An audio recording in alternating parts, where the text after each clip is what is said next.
Financial expert, educator, successful investor, and best-selling author Robert Kiyosaki is about to give you the information you need to implement a realistic, achievable plan of building and growing wealth. Kiyosaki is the New York Times best-selling author of, among other books, Rich Dad, Poor Dad. To date, the series has sold 20 million plus copies worldwide. Today, Kiyosaki shares his revolutionary wisdom with you, just as his rich dad shared it with him. It's information that can take you from working for money to your money working for you. Information that can set you free. The story of Rich Dad, Poor Dad is really a story of two different fathers with two different sets of values and completely different sets of advice. So I don't mean to insult anybody or, to damage your values, but really that was the difference. For example, my poor dad always said, go to school, get good grades, get a high-paying job, work hard, live below your means, save money, get out of debt, have a good retirement plan. And that was my poor dad's values. My rich dad said, you probably won't get rich doing that way because very few people get rich following that plan. But you thought saving money made you money. If you take a look at this 40-year run on the dollar is designed economically to lose money every single year. So why would you save something that loses money every year?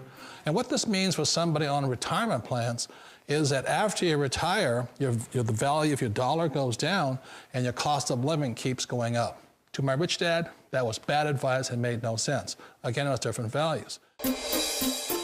This goes against everything you've heard. A very important diagram my rich dad showed me when I was a little boy was a diagram known as a cash flow quadrant. And the quadrant is made up of the 4 different people who make up the world of business. So my rich dad said, in the world of business, there's E's, and E's stand for employees. An employee, he says, you can always tell who they are by their core values. And what the employee, whether the president or the janitor of the company, will always say the same words. The words are, I'm looking for a safe, secure job with benefits. That's what makes them an employee, because their core values are security. The other one of the 4 is the S, or the small business owner or the self-employed. And again, their core values will cause them to use the same words, which are, if you want it done right, do it by yourself. S means they're also solo. They're generally one-person act, or they operate by themselves. On the right side of the quadrant are the B's. And what Rich Dad said the B stood for was big business, or like Bill Gates. Forbes defines big business as 500 employees or more.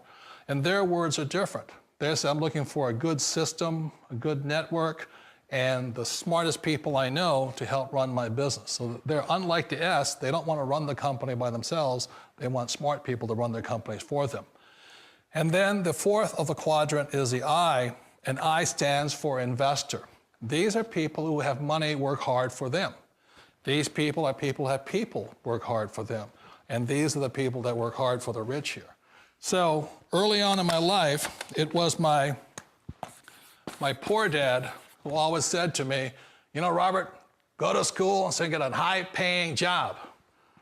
And so my poor dad's core value was to be an employee. He wanted job security, promotions, a steady paycheck, and all this.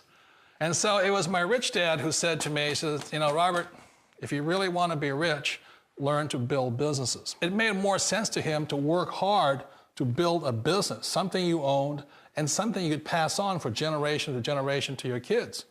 Whereas my poor dad said work hard, but my rich dad said, why would you work hard for something you'll never own and you can get fired from right away? Again, that was the difference in values. So my rich dad suggested I learn how to be a business owner and learn how to be an investor. And that's one of the big differences. On this side of the quadrant, these people here work for security. They work for money also. On this side over here, their key value that they want is they want freedom. They don't want to have to work at a job anymore. They don't want to have to work for the rest of their lives. So the beauty of building a business and learning how to invest is very simply that this is passive income. You work hard for a few years, but possibly for the rest of your life, income keeps flowing to you. Of all the businesses out there, which type do you choose? One of the reasons I consider a direct selling business a perfect business is very simply because the company will work with you to get the business skills that make you rich. Always remember that it's not money that makes you rich, it's business skills. And that's why it's a perfect business. They'll take as long as you like to get the skills to make the money. And that's a lifetime skill thing. The other part about it is the low startup cost. Where else can you get in for under $500 and get these skills? For people who want to make the shift over to the B quadrant, which is what I would recommend for people, one of the beauties of a network marketing company is that you can do that for a very low price. And that's why I talk to people about considering network marketing. If you're to build a Microsoft, it would take you hundreds of millions of dollars. But a network marketing company allows you to start at a very low rate. They'll be patient with you. They'll take their time to transition over here. And the reason why that time is so important to most people is it takes time to change those values.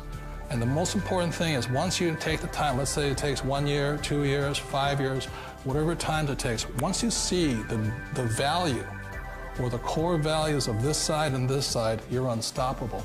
Today, I would never go back and get a job. Why should I? I'd rather stay on this side, build companies, pay less taxes, and make more money. But the key is a person needs to change the values from my poor dad to the values of my rich dad. You've been told the corporate ladder is the surest route to your success. Years ago, I decided not to follow the corporate ladder simply because, again, it was values. My poor dad always said, go to school and get a high-paying job with the government or a big corporation. But my rich dad said, why would you work so hard at something you'll never own? You can't sell your job. You can't pass it on to your kids. So to me, it never made any sense. It made more sense to build my own business and hire other people. The other reason is that you really don't have much control if you're in the corporate ladder world. For example, you can get fired at any time, or today we have what's called M&As, or mergers and acquisitions, where another company buys another company. So you could be a great employee, but the company that buys your company just fires you. Wait a minute. This sounds too good to be true. Like one of those get-rich-quick schemes. It's not a get-rich-quick formula. You don't just do it overnight. It takes time. I still remember the first time I made that transition was back in 1978 when I fully quit my job and I had to depend upon my company that I was building to support me. So I understand the fear. The beauty, the most important thing to remember is this. There's two kinds of people in the world. There are the types that will say, you'll never make it. And there was I had a lot of people, a lot of friends and family saying that. You're stupid, don't do it. And the second type were the people that said, go for it, you can do it. Don't worry about it, we'll cover you. So the most important thing is support of friends and family. You always thought being self-employed was living the American dream. One of the challenges of being self-employed is that you're your own boss. You're the solo act. Like in the S quadrant, you're the individual. You do it on your own. Whereas in the B quadrant, you're a team player. You have to depend upon your team and count on your team. So the problem with being an S is that, let's say you're in a traffic accident, there goes your income. And let's say you get older and you haven't set enough money aside to retire on, that means you'll probably have to work for the rest of your life because you don't have anybody else to fall back on, not a team to count on. So one of the problems with the S, although most people say it's the most satisfying of all work, it is a solo act, and you're totally on your own. Personally, I'd rather be a member of a team if they can count on me and I can count on them. Do you ever feel like you're backpedaling even though you're following the rules? You work long hours, tolerate your boss, you get an annual raise, and you try to save money and budget wherever you can. Clearly, you're working the known system for financial success, but something is very wrong. The rules are not working. The system is broken down. You're barely making ends meet, let alone getting ahead. In retirement? Forget it. You're living day by day. You want to build financial security and wealth, but it's just not happening. So where exactly has playing by the rules gotten you?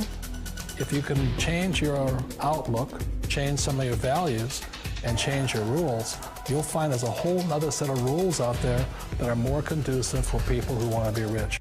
In this segment, I want to talk to young people, people who have not yet decided what they're going to do for the rest of their lives. You know, maybe you're in school or about to get in school or whatever you're going to do. But as I said, it was my poor dad always said, go to school and get a safe, secure job. Unfortunately, in this financial crisis, many young people are coming out of school deep in college debt or college loans, and they can't find a job. I saw some stats that for young men 18 to like 25, if you're white, 19% of them are not finding jobs, even if they have a college degree. And for African Americans between 19 and about 25, 30% of them can't find a job. So my message to you is this, is wake up. Right now, before you get a job, before you get trapped in the corporate world or trying to climb the corporate ladder and make other people happy, and they don't really care about you because they're only here to invest for these guys only want for the investors, you know. You got to make a decision. And it was in 1974 when I came back from Vietnam. Again, I said, it was my poor dad. I said, go back to school, get my master's degree, and get my PhD. And I wind up just like him, desperate, out of money, not afraid of the real world. So I had to make the decision to dedicate my life to be here and to be here. And that's made all the difference. You don't get rich quick. It's harder, it takes courage, it takes time. I failed many times over here. But in 1974, I said I was going to dedicate my life to stay on this side, on the right side, on the B and the I side, and never go back to this way. So even when I was flat broke, when my businesses failed, I didn't go back here. I thought about it. And unfortunately, when I still go back home to Hawaii, I meet some of my uncles and aunts, and they still say the same thing to me. They go, have you got a job yet? I said, no, I don't. They go, oh, too bad. It's so bad you're unemployed. The point here is they can't see it. So these guys, all they know is job security. They don't know what freedom and having a lot of money is. All they know is living below their means, struggling, paying taxes, trying to save money. So I recommend to you, start your own business. Start now. Practice. It takes time. You will make mistakes.